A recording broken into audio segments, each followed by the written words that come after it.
All right, so first take video. So this was our second week treating patients in the clinic, and today they kind of were just like, went in, we kind of got our laptops and stuff, and they were kind of just like, all right, like, here's my pager number and stuff. If you have any questions, just let me know.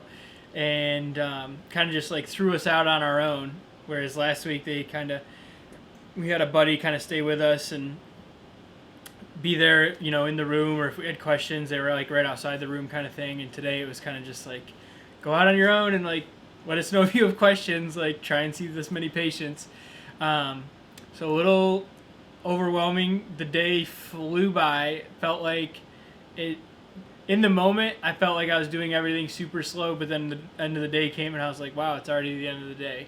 Ended up seeing 2 evaluations, 2 treats, and then I had a couple that I had prepped for, but they were off the unit or something like that.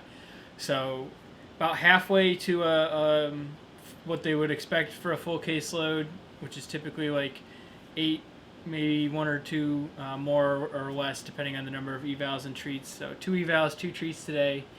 Definitely still getting kind of a system down for chart reviewing, getting in touch with the nurses and everything, going and actually seeing the patient, coming back, documenting, kind of getting a flow down in terms of like making sure I check the orders and making sure I check that they're actually on the unit, because that's what happened today. I did like a 3/4 of a chart review, and then I was like, I'll go let them know that I'm coming in a little bit, and patient was off the unit.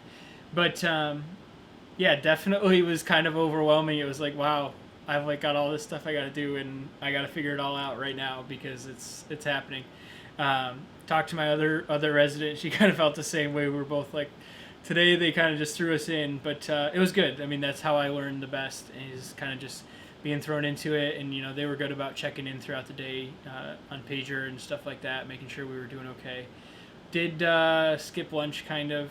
I had to go to occupational health to get fitted for an N95 mask in case I see COVID patients. I kind of had to use my lunchtime for that, and then still just getting more efficient with documentation and not trying to take so long with that. But yeah, it was exciting.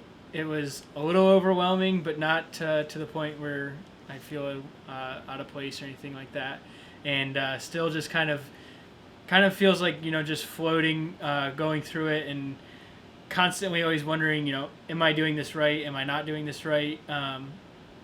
But also just trying to have the confidence that I spent 6 years learning how to do this stuff and clinical experiences, and if they didn't trust me to be here, I wouldn't be here. And constantly reminding myself of that, but then also trying to also remember that, hey, I do have to ask questions. I do have to go to the charge nurse, because I don't know where the nurse that I'm supposed to be talking to is, or I don't know where they're keeping the socks on this floor, because I haven't been on this floor yet. So I think it's a constant battle of telling myself that I'm good enough and I belong here and this is what I'm supposed to be doing and I know what I'm doing, and also, hey, like, don't be afraid to ask questions and seek outside help when you need it and that kind of stuff. But exciting, definitely nerve-wracking, and looking forward to class tomorrow and then getting into the clinic again on Wednesday and Thursday and kind of doing the same thing all over again, and just hoping I'm doing the right stuff while keeping my head above water. So that's that's today's first take, I guess. Was kind of just overwhelming but also exciting, and from talking to a lot of other people that have obviously been PTs for a long time, you ask them how their first year or so was, and they all kind of say the same thing. So I don't feel like I'm anywhere where I shouldn't be or anything like that. But thanks for watching, and have a great day.